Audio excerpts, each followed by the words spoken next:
any more delays, I'll quickly just take a second to introduce Andrew while he does not need any introduction. Andrew is currently the global head of asset management and global chair for real estate at KPMG. He's also the senior partner and vice chairman of KPMG in China. He's got a pretty impressive background. If I start talking about it, it will take probably another 30 minutes in just that. So I'll kind of hold on to that. So I think, Andrew, the intent, we've got almost 1,000 people registered for this webinar today. And you know, the intent of the webinar for the Indian kind of real estate stakeholders was to understand from you, this is your experience, what's happening in China, Hong Kong, and also what's happening in other parts of the world. So without any delay, over to you, sir. Thanks, Chintan, and great to see you. And it's been a few years since I came to India, but I recognize a number of people on the call. So nice to see old friends again. Can you hear me okay, Chintan? Can you hear me? Andrew, we can hear you. Please okay, good. Well, look, what I just thought that maybe I could take 15, 20 minutes just sharing some reflections, and then, you know, happy to share what we've seen. As Chintan says, I wear two hats, really. One is this global chairman of real estate. So obviously we've got a good handle on what's happening in different markets around the world. But the second one is being the senior partner in Hong Kong and also the vice chairman in China. As a businessman, having experienced it in those markets, it might be useful, Chintan, to share a perspective. Just a couple of big picture points to kick off. Our perspective out in Hong Kong, maybe I could just ask if people could mute, it would be easier. Is in this part of the world, what started as an issue in one city very quickly became a national issue and then became a China issue. And not speaking, can you please be on mute? It's very difficult to hear this. Yes. Can you please all be on mute?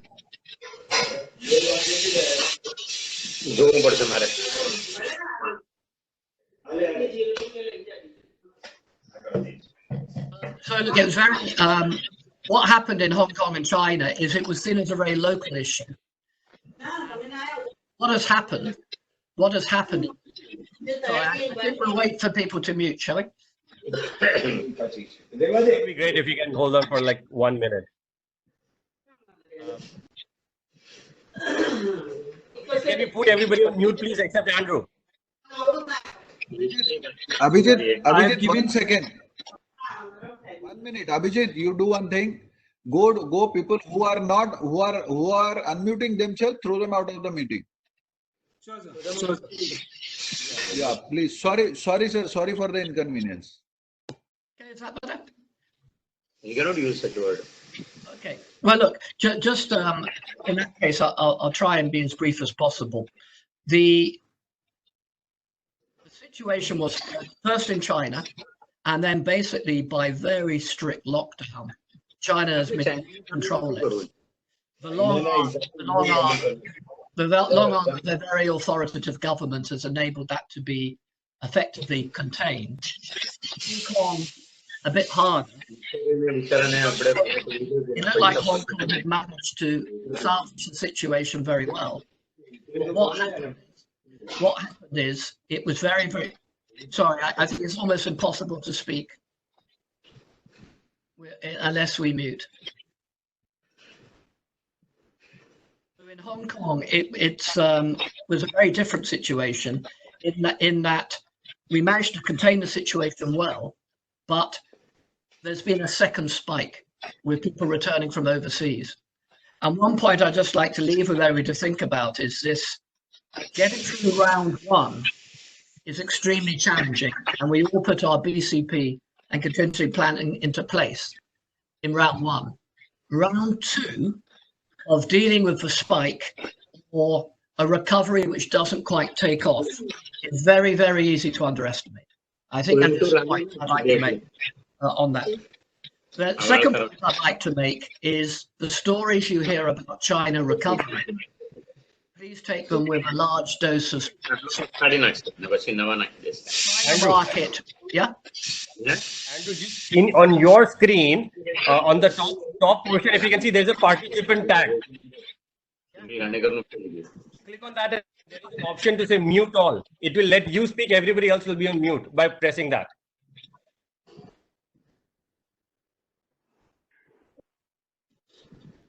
Which is, where is it? Is it the red one? The participant tag, if you can see something called on the top line, file, edit, share, view, audio, and participant on your screen. If you click on participant. Yeah, got it. Okay. Thumbs up if you can hear me. Yeah. Now it's all you, sir. Okay, thank you. Right. Good. Thank you for that. So look, basically, cut a long story short, let's start again. What started as a local city issue in China became a national one. Basically, a very strong arm of the government and very strong, basically quarantining is under control and largely addressed in China. In Hong Kong, less so. And the problem in Hong Kong was that returning people, and this is a challenge in India with a high migrant worker workforce, is there's been spikes in Hong Kong with people returning. Just to put it in context, Hong Kong didn't go for full shutdown. It's gone for leave it up to business and broad guidelines. So the fact I'm sitting in my office today not wearing a mask is because 95% of our people are actually at home. So I'm able to be in the office. Businesses in Hong Kong have had to follow social distancing rules, which is basically 4 meters, 2 meters apart and no more than 4 people in any area. And the police have been enforcing that very, very much. In China, what I just like to say is the talk you hear about recovery, take it with a big dose of salt. There's a narrative that the economy is recovering. We run a big business in China. The advice I have to everybody is let's wait and see what the data tells us. Yes, there is a recovery. And I give you an example, most shopping malls outside Beijing are probably operating at 50% capacity now. Shanghai possibly higher. They're operating at 50% capacity and footfall probably at 50% as well.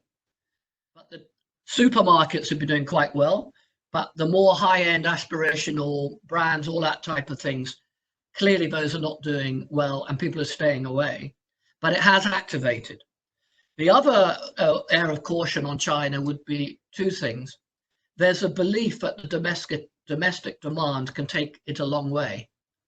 I would suggest it's exaggerated, that faith. And there's an underestimation of the impact of the global downturn and global recession on China. And finally, the government policy, there hasn't been the same scale of stimulus you've seen in the West in China. The jury is still out on the global financial crisis 10 years ago on whether that enormous stimulus package in China worked or not. How much of that money found its way into spending in the retail sector or consumption? And whilst the shift in the 5-year plan is towards a consumption-led market, clearly the government is reluctant to put cash directly in the hand of consumers. So friends on the call, a couple of points here. Beware of the second wave. Beware of recovery, which is not V-shape and is much more likely to be an elongated U-shape, and a lot of stops and starts on the recovery. And be mindful of people who say that certain economies have recovered already, because I think it's much more complex than that. In Hong Kong itself, as I said, we've had a second wave. The government has announced the government doesn't help matters by talking Hong Kong into recession, by the financial secretary saying it's the worst financial crisis for 20 years and that there'll be an economic downturn for the next year. That doesn't help matters. But the reality is the markets are very concerned. Discretionary spending has been reduced, but it's worth bearing in mind most of the markets in Asia, particularly Hong Kong and real estate and even stock markets, are not particularly highly geared. So I think the downside risk is probably foreseeable, but really it's one of how does one get consumer demand built up. What has been interesting is how important government policy has become. When this first arose, I'd pick up the phone to all our major global real estate clients, and initially it was China and Hong Kong. The first question I'd say was, Andrew, business contingency planning, what are you seeing? And can we have a copy of yours, which I thought was quite interesting. I'd be very, quite interestingly, they didn't want to buy KPMG selling them a business contingency process. They wanted the done deal on how we were doing it. And that was very interesting. And what we found on BCP is a couple of things came out.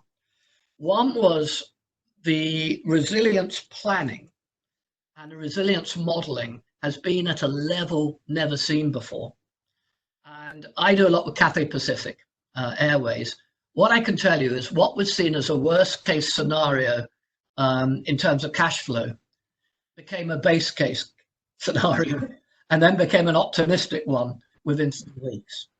And I think the message I'm sharing is all of you who have finance departments, CFOs, thinking the unthinkable and doing the full range of cash flow forecasts, loan covenant forecasts, finance forecasts, do the whole range, and then be prepared to really embrace that worst case scenario. We've done a huge amount in terms of cash flow management with our clients. And what I can say is nearly every going concern consideration on businesses has come back to, after existing cash, after pulling on every available facility, pushing for more, the question of shareholder support and founder support is a real and proper one, as opposed to an academic one. So that's one thing we learned very early on, the whole cash situation. And we as an organization, we forget at KPMG in China, our payroll is, it's probably about $80 million a month. You tend not to think of that when it's business as usual. When it's not business as usual, it suddenly feels very, very daunting. So this whole business modeling, I think, is extremely important on that. The other thing is about preparation and protection. Obviously, protection of staff is absolutely paramount. And the challenge we had is how to get the balance, and actually there shouldn't be a balance. So forgive my language, the balance between the health concern and versus the future of business concern. To be clear, I'm not talking about profits, I'm talking about the future of business, how to ensure we stay in business. And we felt we had an existential challenge in January and February. China basically stayed away for 4 weeks. It's easier when the government instructs you to do it. Hong Kong, much harder. We had to form our own policy. So what we formed is something called Agile Working, which is a trade-off between working from home, working from clients, and working in the office, and putting a lot of empowerment back at our people. But for that to work, there requires a huge amount of communication. And one of the things we've learned from this is early on, I said, we've got to do everything the right way, because in a year's time or 2 years' time, on everything we do, be it an audit report, be it a due diligence, be it how we deal with our people will look at us and judge it through the lens of 2-3 years' time, not through the lens of what we're experiencing now. And that expression, everything speaks, has never been more apparent. What I mean by that is how everything is done and communicated is as important as what is happening. And we've learned that particularly with our millennials and Generation X, and of course, there's social unrest and a very politicized world in Hong Kong. Now, what that means in terms of communication is what one can actually say officially and what one says through smaller groups or cascade has to be quite different. And what we've learned is within a minute of any official communication to anybody, what we've learned is it's on social media. So again, just I leave that with you. The whole communication story is very, very important. Linked to that is this big assessment of what we all do. And, at KPMG, a very fair question, what are we? Well, we're endorser, we're a corroborator, we're a quality controller, we're a channel, we're a platform. Getting our own people to understand what we are and then reinforcing that. A big challenge, and we've risen to it well. But all of my real estate clients have been going through exactly the same.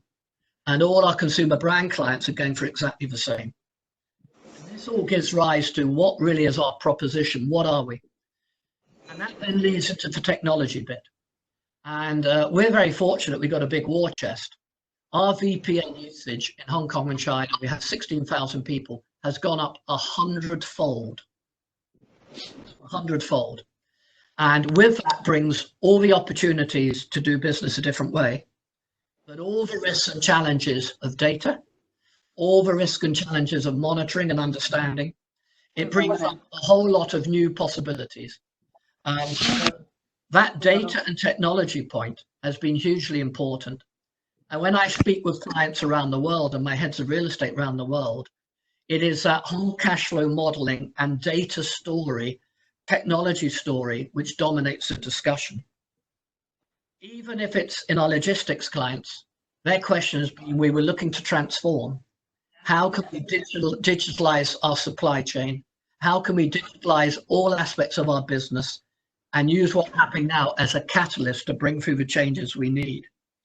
So that technology side, I just leave it with everybody. Please reflect on how one can, again, think the unthinkable, take a quantum leap in technology, and then bear in mind, what does that mean for the future as we emerge from this? And my proposition is those organizations which embrace that digital journey now and then consolidate and leverage off those gains as we emerge will do very, very well. And the biggest risk we have, including my own firm at KPMG, is my wonderful audit partners and tax partners and everything, when they get back to the old world, they don't go back and become too analog again. So this change in technology and the approach to it and how it embraces work, life, taste, consumer behavior, everything is very, very fundamental on that. So that was the next point, which became very important. But what increasingly happened when I spoke to Europe and the US, I did a lot of webinars. 80% of the questions were about governments and what is the role of government. And what's very interesting is this big trend of real estate as being an institutional asset class, which has gone from domestic bricks and mortar into a global institutional financial asset play. Question mark, where that's heading next? Because the question everybody's asking now is, what is my government doing to support either me with my loans or my tenants with their business, or who's going to pay the rent? Let me just run through what's happening because you'll find it interesting. China very early on decided to approach businesses, including us, and offered upfront incentives on defraying of rent. Very interesting. Singapore has brought into law a requirement for landlords to defer your rent for 6 months. UK has put a lot of pressure on insurers for loss of income on rental. Hong Kong landlords, who are famous the world order over for being the least generous in the world, haven't really done much, but just in the last 2 weeks have started to give some concessions. So this social pressure on landlords and businesses to give some form of concession has become overwhelming. The question on whether it's deferral, whether it's waiver, or whether it's doing something in order to have a benefit elsewhere, such as extension of lease or whatever, the jury is out and each country is taking a different view, largely because the governments are taking a different view. Let me tell you what they've done in Hong Kong. Very interesting. They said, if you're your company on the mandatory provident fund scheme, we will bankroll the payroll cost of up to 50%, up to a cap of just over $2,500 a month. Sorry, $2,000 a month for every single person on your payroll for 6 months. On one condition, you make no redundancies. And what this is because of the political upheaval here, a very direct way of trying to stimulate the economy and stop unemployment, and without having to go through a lot of political hoops to give it. The US, you see, there's a 24 trillion pot available for businesses to claim on. UK is 80% guarantee of small business loans and 80% furlough pay if you put people on leave. What do all those three schemes have in common? Hardly anybody has received any cash yet.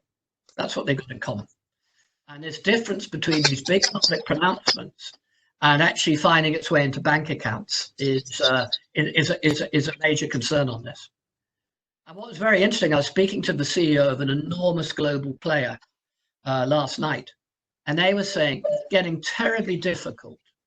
In every different economy they're in, there are different balances between looking after the tenant, the small business, looking after a landlord, looking after banks, looking after business. But what's really not happening is property players with bank loans are not getting much support. Are not getting much support at the moment. And this systemic risk is building up quite significantly. And I think this chairman summarized it very well. He said what became a healthcare risk then became an economic risk. And what hasn't been fully played through yet is what that financial system risk is.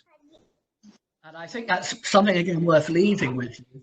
But all model today in every country, starting in China, then Hong Kong, was how does one keep things ticking over for 2 or 3 months? In the US, it was the same. How do we keep things ticking over to the end of May? The reality is, at the time those policies were developed, everybody expected a V-shaped recovery. At this U-shape and extended and still partial lockdown. So this financial risk angle, I think it's worth everybody reflecting on very, very well. A couple of other things we should develop on the government is just this whole globalization question. Out here, of course, and India is a key part of the global chain. A very fair rhetorical question. Very good rhetorical question. Where does global trade go? What's happening to global trade patterns? What's happening to supply chains? I think lots one's going to see. What one's going to see again? What one's going to see again is a reinforcement of regional supply chains, a review of global organizations and large global economies, how they can mitigate the risk in their own economies of global supply chains. I think it's probably exaggerated that there's going to be a large-scale dismantling of global supply chains. It's more a question of how one plays within the existing system and puts more risk mitigation in place. Another few points just worth bearing in mind. On the government policy side, real estate sector has benefited from global mobility of capital.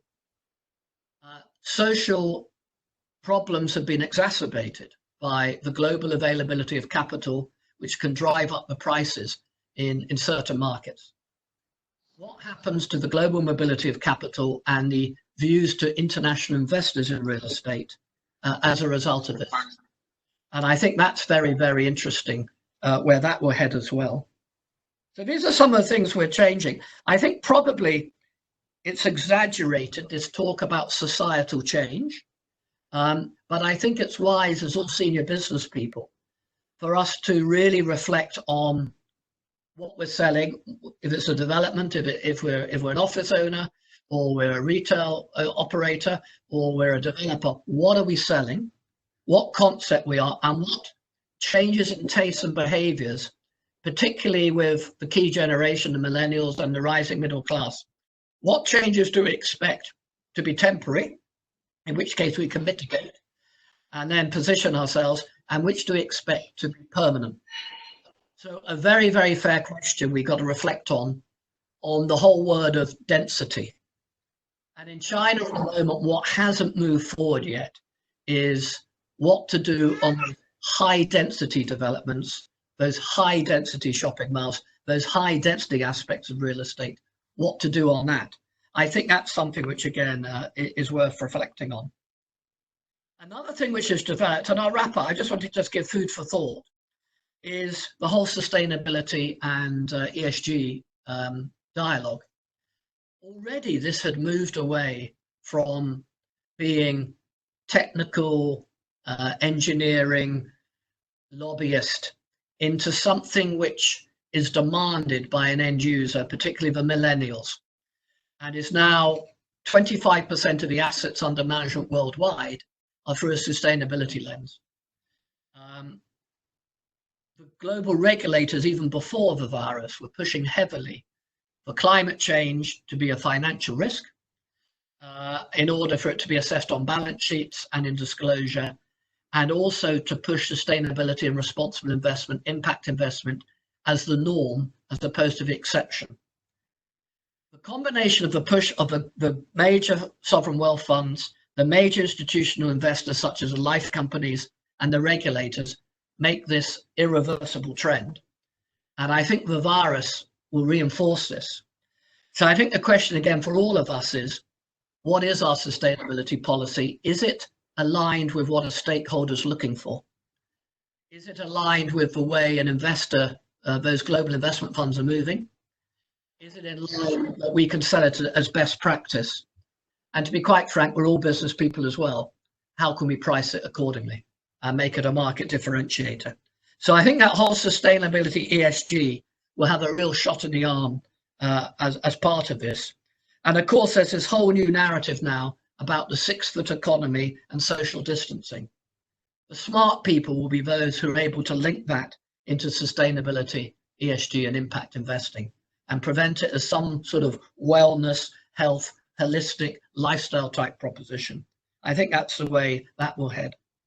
So just to wrap up, I hope that's food for thought. The big takeaways I've got from this is a total understanding of one's business and its cash, where it comes, where it could come from, and what the real financing scenarios are, and then doubling, quadrupling, multiplying again a worst case scenario plan and working out what that could mean. That's number one.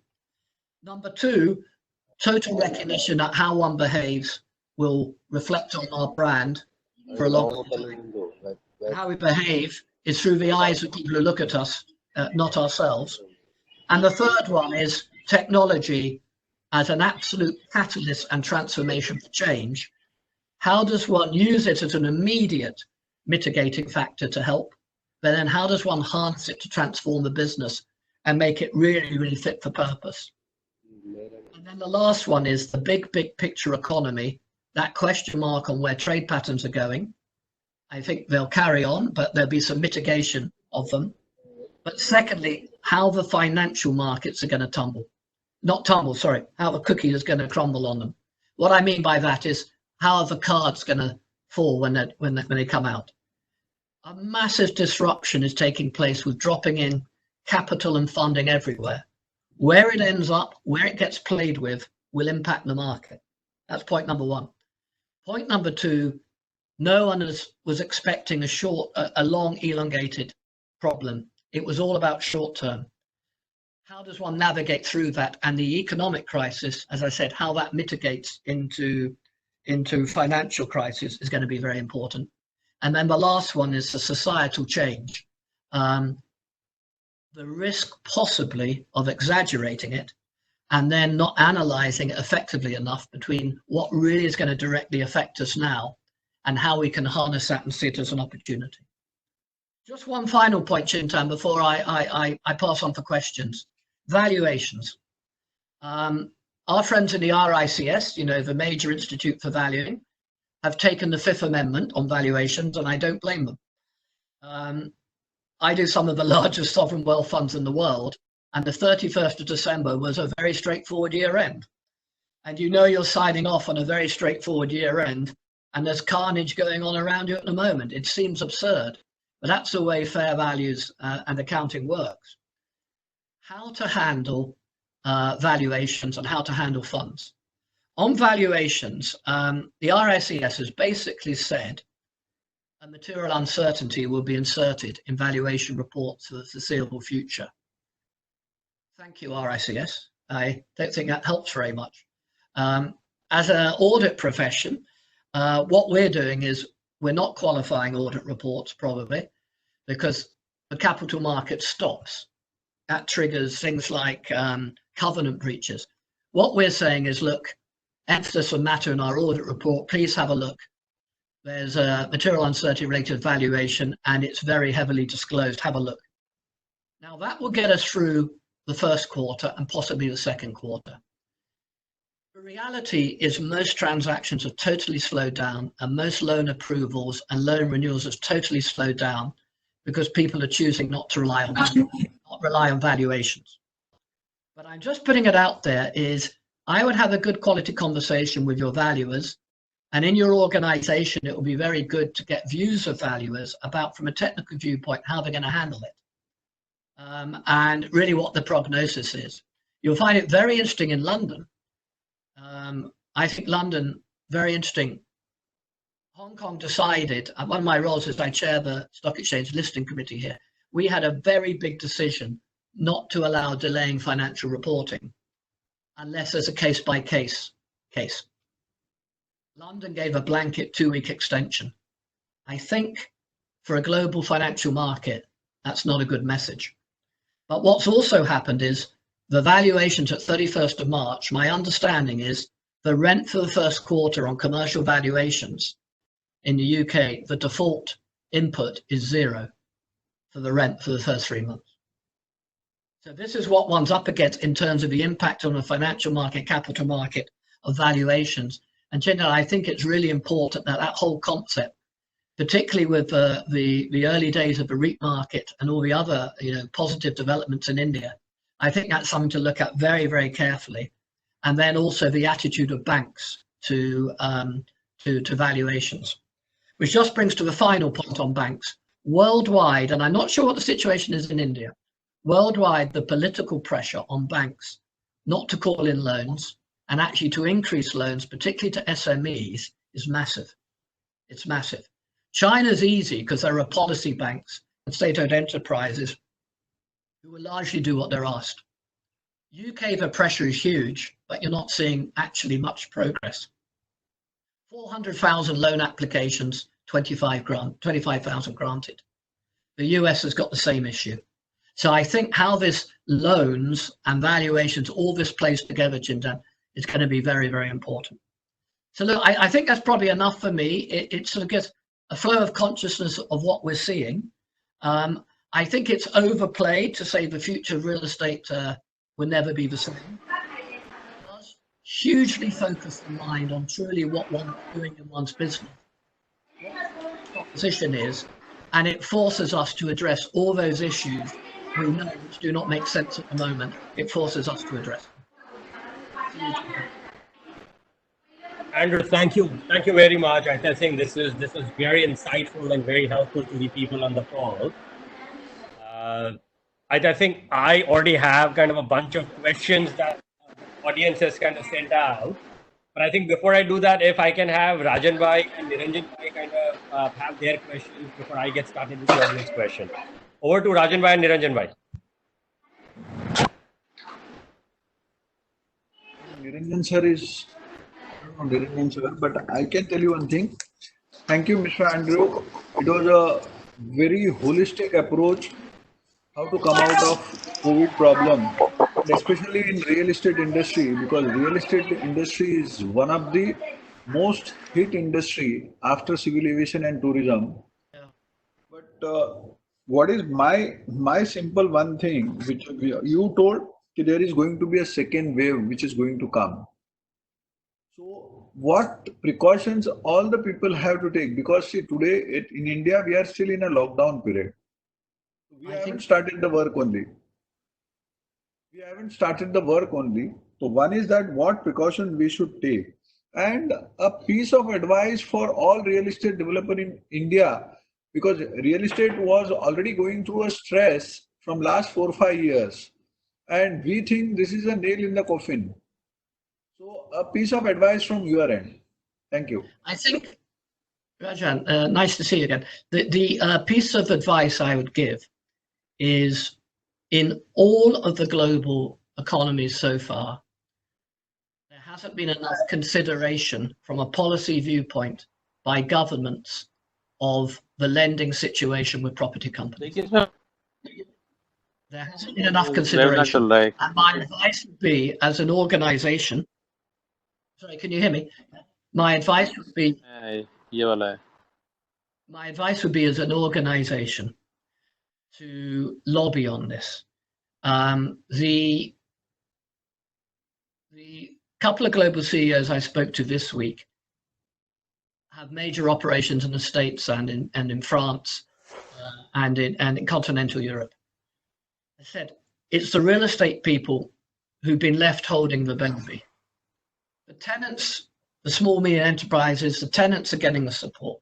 The consumers getting the support. The banks getting support, but the real estate players aren't. So my very clear recommendation is strong lobbying of the role real estate plays. You're totally correct about the second largest sector in India, the force it plays, and what would happen if there were a collapse. And be it more directional policy or literally direction to banks on real estate loans, mortgage, interest holidays, relaxing of covenants, these type of things are not fashionable in all the markets I've spoken to with regard to real estate. And to be quite frank, with regard to big business. But I think one has to get that narrative in there because there's not sufficient consideration. So this real estate as a stake, real estate owners and developers as stakeholders, I think that I'd encourage getting that message out. And what's happened already, as you can see worldwide, is the role of stakeholders have got very, very blurred. Our biggest client is HSBC. I can tell you they're hopping mad in Hong Kong because they can't pay a dividend because the Bank of England told them not to pay a dividend. Now, that's great if you're a politician in London, but that has totally disrupted what a shareholder is versus what an employee is versus what a customer is. And I think there needs to be probably some lobbying to make sure that, the big business view, one way of doing it would be look at the sheer number of people we employ in this sector. Look at the sheer supply chain we have in this sector. And I noticed when Chintan and I was speaking before about all the strain on the supply chain, labor, imported labor, etc.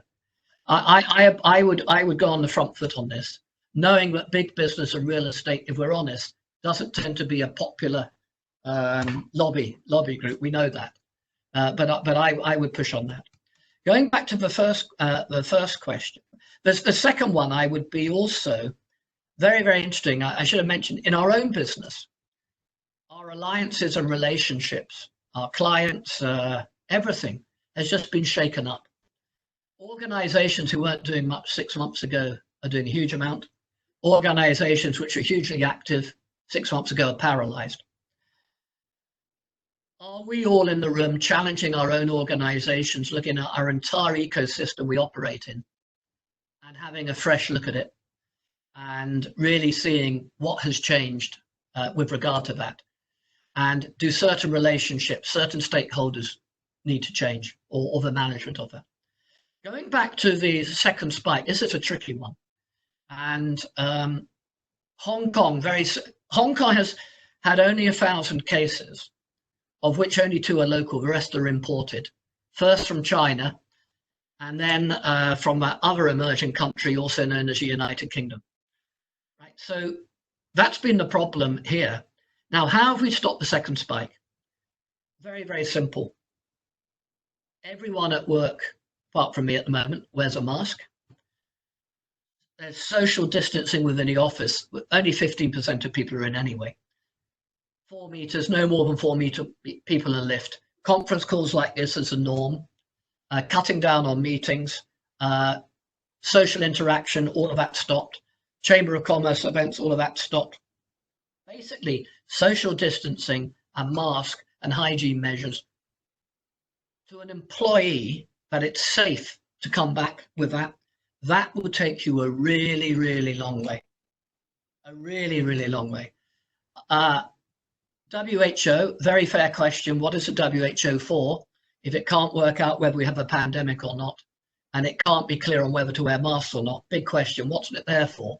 The reality is, what saved China and Hong Kong is masks, deep cleaning, social distancing. So I give you an example. We're getting our people largely back in next week. There won't be flow between floors. There won't be flow between rooms. There won't be flow between offices. there'd be rotation of people, and there'd be a heavy encouragement that if people prefer to work at home, they're going to do it. But that's why this whole technology bit is so important. So that when that second wave comes, which it will, basic hygiene and those measures will hugely protect against it. The mistake the UK and US made is they didn't close down early. They didn't kill wave one. Secondly, they still haven't brought in masks. So anybody Chinese who lives near China, it's all about masks. Andrew. Niranjan bhai, are you there?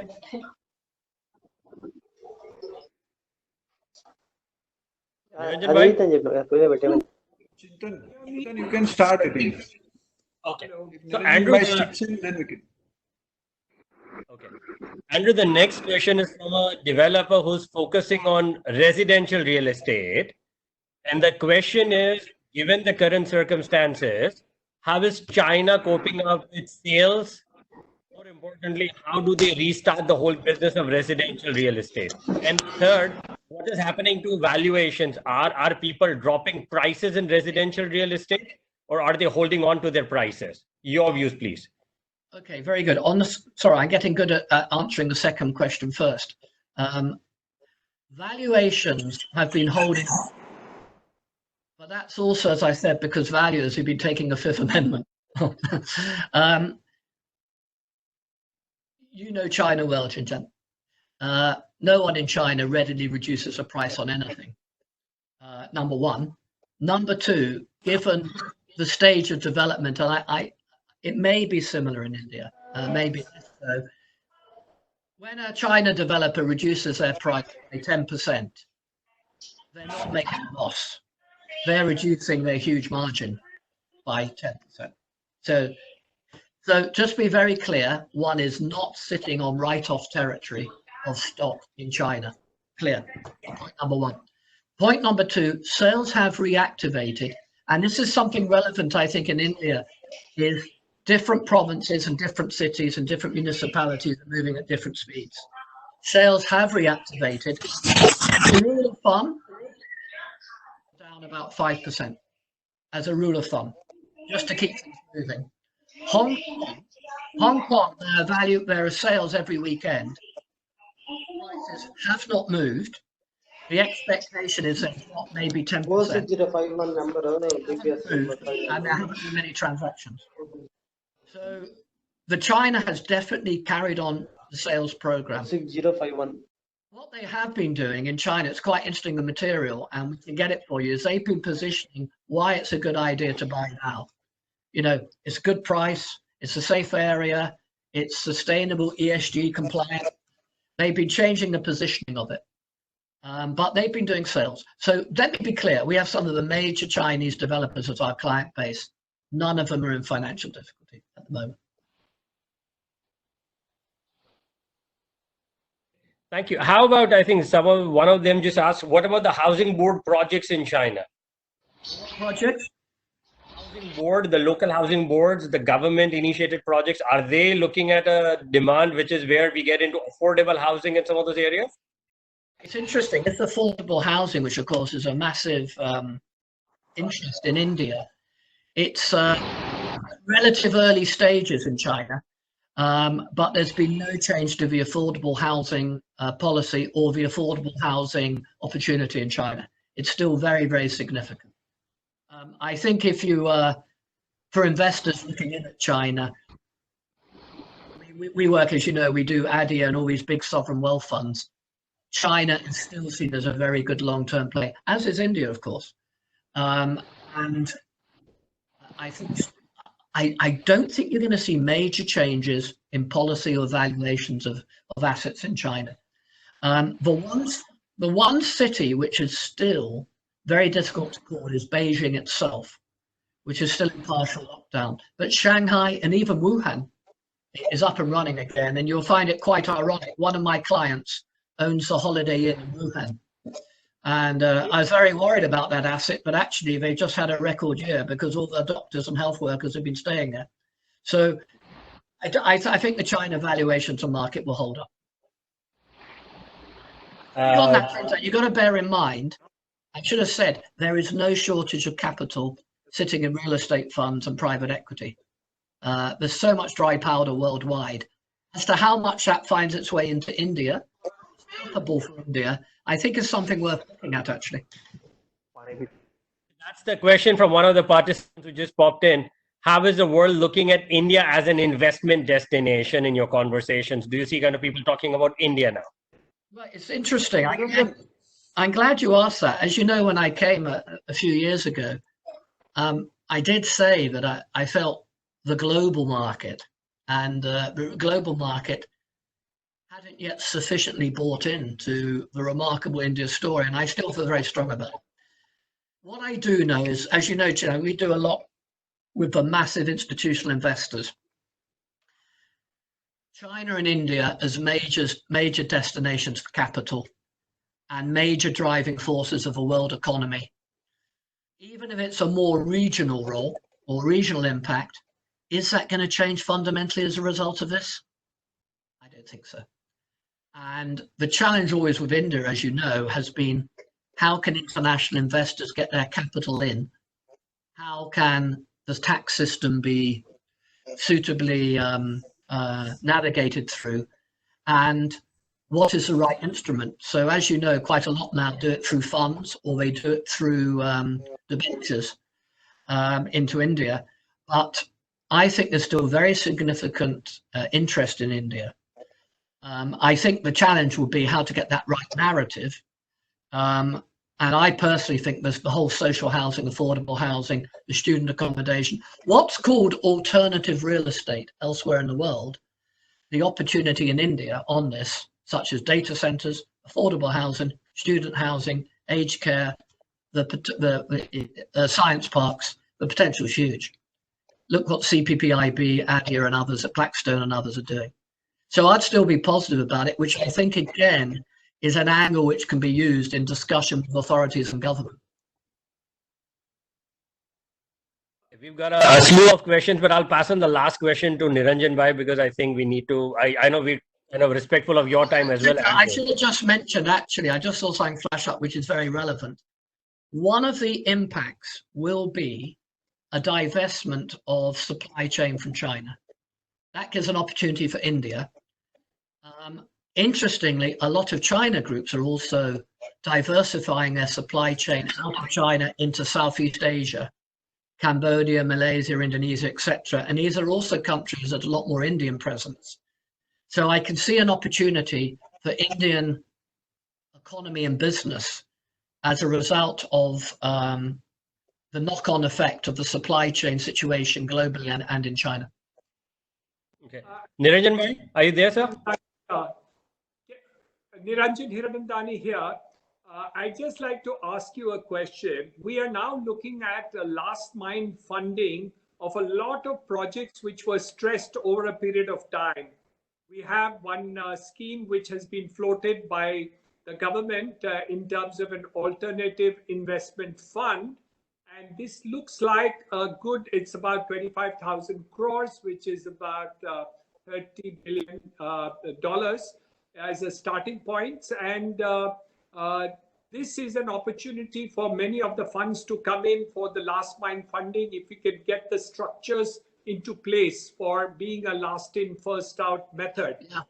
Do you think this is an opportunity for a lot more funds to come into India because it would actually match with the requirements of the real estate as a trade and also the opportunity of being the first out possibility of funding to be done? I really do. I really do think so. A couple of reflections. When I talked about the shaking up of relationships, let me give you an example. There's a couple of major global private equity groups who were hugely aggressive and acquisitive 3 months ago. And I've gone to see them, to be quite frank, they're paralyzed as to what to do. I've seen other very big family groups. I think that there's the family office, Asia family office story is still very strong. And they were very much sitting out markets for the last couple of years. And I went to see a couple of them recently and they said, you know what, We're super acquisitive. Anything you see anywhere, let us know. The point I'm making is the people you would have thought of as possible investors 4 months ago and the people you ruled out 4 months ago may have changed places. And I know those big sovereign wealth funds have a two-pronged strategy at the moment. Three-pronged. One is to exit second-tier Western cities. Second is to pool cash as much as possible and de-risk. But third is to have a nice, healthy pot of cash to, forgive the expression, take advantage of opportunities in what they call still emerging economies. The challenge always to an investor looking at India is availability of easy to navigate and understand investable stock. Yeah. If you can position that last in, first out, I'm sure if you discuss it with Chintan and others, we can see where there's organizations we know and can introduce you to. Okay, that sounds good. Thank you. We think that the opportunity is going to be India, but the point is the structures are not coming into place. And Andrew, we'll certainly talk to you and Chintan to see how these structures could be done in order to get additional funding, which I believe could be an opportunity to keep the capital and debt gap, which now exists. That's right. That's right. One thing I just leave with you is tenure. Those very big, I'm talking about those massive global deployers of capital. It's the world's moving away from the 4+3 or 7-year fund approach. The people one should be looking at is those massive sovereign wealth funds and life companies who want India exposure. Yeah. At either through a geographic play, a real estate play, or even just through a distressed asset type model. I think the demand is there. Thank you. Andrew, thank you very much. I think we've taken enough of your time. I think this discussion was very helpful. And I think on behalf of NAREDCO and kind of the people sitting in India, once again, thank you very much for your time. And kind of, there are a few questions on all of that from a bunch of other attendees. I'll send you separately and see if we can kind of try answering them.